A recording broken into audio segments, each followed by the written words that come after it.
ìṣẹ́jú àáyá ni ìròyìn. ìròyìn ní ìṣẹ́jú àáyá. ìkànnì Jígí Alára 24. ó tún ti yá òwe jájọgbọ́. lóní ṣókí la mú àwọn ìròyìn yìí wá. ìròyìn ní ìṣẹ́jú àáyá. ẹ kú dédé àsìkò yìí o.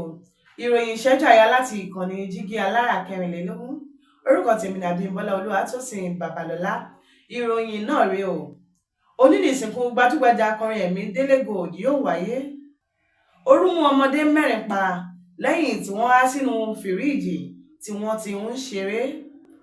Ikọ̀ alákatakítí ẹ̀sìn tó ní ìbáṣepọ̀ pẹ̀lú Al-Qaeda ní àwọn làwọn wà nídìí ìkọlù Mali. Kí ìyá má bàa jẹ èmi àti àbúrò mi, òun ni mo ṣe ń bá àwọn èèyàn gbé oyún sí ara tèmi. Ṣèyí Mákindé bẹ̀rẹ̀ ṣíṣe ètò pápákọ̀ òfurufú Ìbàdàn di ti àgbáyé pẹ̀lú bílíọ̀nù 41. Èèyàn bíi 3,000 farapa lẹ́yìn tí ẹ̀rọ ìbánisọ̀rọ̀ Pager tí Hezbollah ń lò gbiná mọ́ ọ̀pọ̀ èèyàn lọ́wọ́ ní Lebanon. Ìjọba àpapọ̀ kìlọ̀ fún ìpínlẹ̀ 11 láti gbáradì fún bí Cameroon ṣe fẹ́ ṣí dáàmù Lagdo sílẹ̀. Ó lé ní mílíọ̀nù 5 tí a fi ṣe àyẹ̀wò kí a tún mọ̀ pé àìsàn ọpọlọ ló ń ṣe Bísọ́lá Badmus. Ìlú Èkó pàṣẹ kí wọ́n wó àwọn ilé ìgbé àwọn ọlọ́pàá àti àwọn ológun kó tó di pé wọ́n yóò wó láìrò tẹ́lẹ̀. Ìyàwó Tinubu fẹ́ wà ní ìbámu lórílẹ̀‐èdè yìí ní gbogbo ọ̀nà.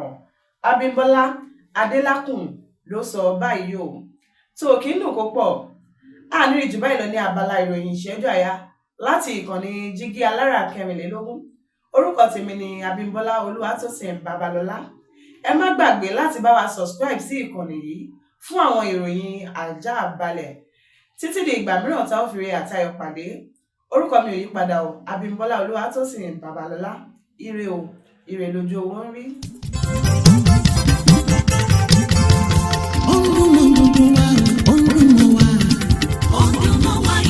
Jígí Alára. Jígí Alára ìkànnì ìlú mọ́ gbogbo wa sẹ́. ọdún mọ́ wa ìkànnì Jígí Alára. ètò tó fún ni lóye, ètò tó wà ní lọ́yẹ̀ wà ń bẹ̀. ọdún mọ́ wa ìkànnì Jígí Alára. ìròyìn lóríṣiríṣi tàbí mọ bó ṣe ń lọ láwùjọ.